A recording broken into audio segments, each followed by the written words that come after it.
পৃথিবীর ইতিহাসে এমন কিছু ভূখণ্ড আছে যেগুলোর ভাগ্য নির্ধারিত হওয়ার কথা ছিল জনগণের ভোটে, কিন্তু বাস্তবে তা নির্ধারিত হয়েছে শক্তিশালী রাষ্ট্রের সামরিক ও কূটনৈতিক প্রভাবের মাধ্যমে। আর ঠিক তেমনই একটি করুণ উদাহরণ হল পশ্চিম সাহারা। উত্তর পশ্চিম আফ্রিকায় আটলান্টিক মহাসাগরের তীরে অবস্থিত প্রায় 2,66,000 বর্গ কিলোমিটার আয়তনের এই ভূখণ্ডটি, যা আয়তনে বাংলাদেশের প্রায় দ্বিগুণ হলেও আজও একটি অসম্পূর্ণ ডিকলোনাইজড হিসেবে জাতিসংঘের তালিকায় রয়ে গেছে।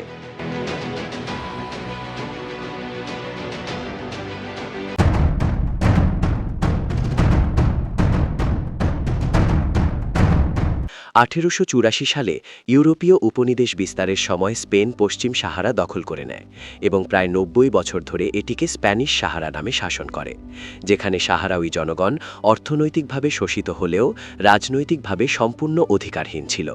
কিন্তু দ্বিতীয় বিশ্বযুদ্ধের পর যখন বিশ্বব্যাপী উপনিবেশ বিরোধী আন্দোলন জোরদার হয় এবং জাতিসংঘ আত্মনিয়ন্ত্রণের অধিকারকে মৌলিক নীতি হিসেবে গ্রহণ করে, তখন পশ্চিম সাহারাকেও একটি স্বাধীন রাষ্ট্রে রূপান্তরের প্রক্রিয়ার অন্তর্ভুক্ত করা হয় এবং এটিকে নন সেলফ গভর্নিং টেরিটরি হিসেবে তালিকাভুক্ত করা হয়। 1975 সালে আন্তর্জাতিক চাপের মুখে স্পেন পশ্চিম সাহারা ছাড়ার সিদ্ধান্ত নেয়, কিন্তু জনগণের মতামত নেওয়ার জন্য কোনো গণভোট আয়োজন না করে মরক্কো ও মৌরিতানিয়ার সঙ্গে মাদ্রিদ চুক্তির মাধ্যমে অঞ্চলটি ভাগ করে দেয়, যা আন্তর্জাতিক আইন ও আন্তর্জাতিক বিচার আদালতের মতামতের সরাসরি লঙ্ঘন ছিল। কারণ একই বছরে আইসিজে স্পষ্টভাবে জানিয়েছিল যে পশ্চিম সাহারার ওপর মরক্কোর সার্বভৌমত্বের কোনো বৈধ ঐতিহাসিক ভিত্তি নেই। এই আইনি অবস্থান উপেক্ষা করেই মরক্কো 1975 সালের নভেম্বর মাসে আয়োজন করে বিখ্যাত গ্রিন মার্চ, যেখানে প্রায় 3 লক্ষ মরক্কান নাগরিক ও সামরিক বাহিনী পশ্চিম সাহারায় প্রবেশ করে দখল প্রতিষ্ঠা করে, যার ফলে সাহারাউই জনগণ ভয়াবহ সহিংসতা ও বোমা বর্ষণের মুখে পড়ে এবং লাখ লাখ মানুষ নিজেদের ভূমি ছেড়ে পালাতে বাধ্য হয়।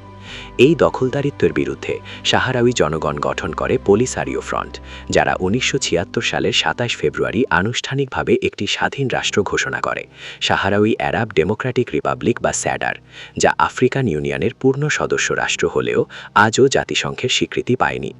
1975 থেকে 1991 সাল পর্যন্ত মরক্কো ও পলিসারিও ফ্রন্টের মধ্যে দীর্ঘ 16 বছরের রক্তক্ষয়ী যুদ্ধ চলে, যার ফলে হাজার হাজার মানুষ নিহত হয় এবং প্রায় 2 লাখ সাহারাউই নাগরিক আলজেরিয়ার তিনদুফ অঞ্চলের দুর্গম মরুভূমিতে শরণার্থী হিসেবে বসবাস শুরু করতে বাধ্য হয়, যেখানে তারা আজও 40 বছরের বেশি সময় ধরে প্রজন্মের পর প্রজন্ম ধরে ত্রাণ নির্ভর জীবনযাপন করছে।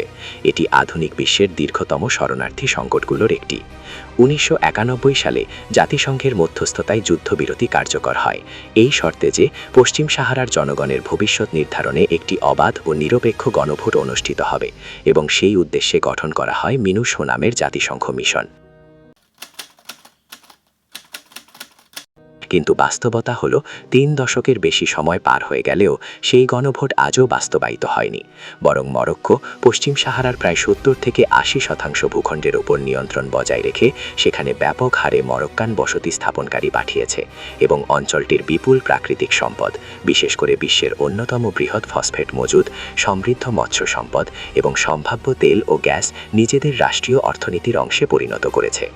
একই সঙ্গে পশ্চিম সাহারার মরক্কো নিয়ন্ত্রিত অংশে মত প্রকাশের স্বাধীনতা দমন, রাজনৈতিক কর্মীদের গ্রেপ্তার, শান্তিপূর্ণ বিক্ষোভে সহিংসতা এবং জার্নালিস্টদের ওপর বিধিনিষেধের অভিযোগ নিয়মিত উঠলেও বিস্ময়করভাবে মিনুসো হল পৃথিবীর একমাত্র জাতিসংঘ শান্তিরক্ষা মিশন যার মানবাধিকার পর্যবেক্ষণের কোনো ম্যান্ডেট নেই, যা আন্তর্জাতিক সম্প্রদায়ের নীরবতা ও দ্বিচারিতার একটি জ্বলন্ত উদাহরণ।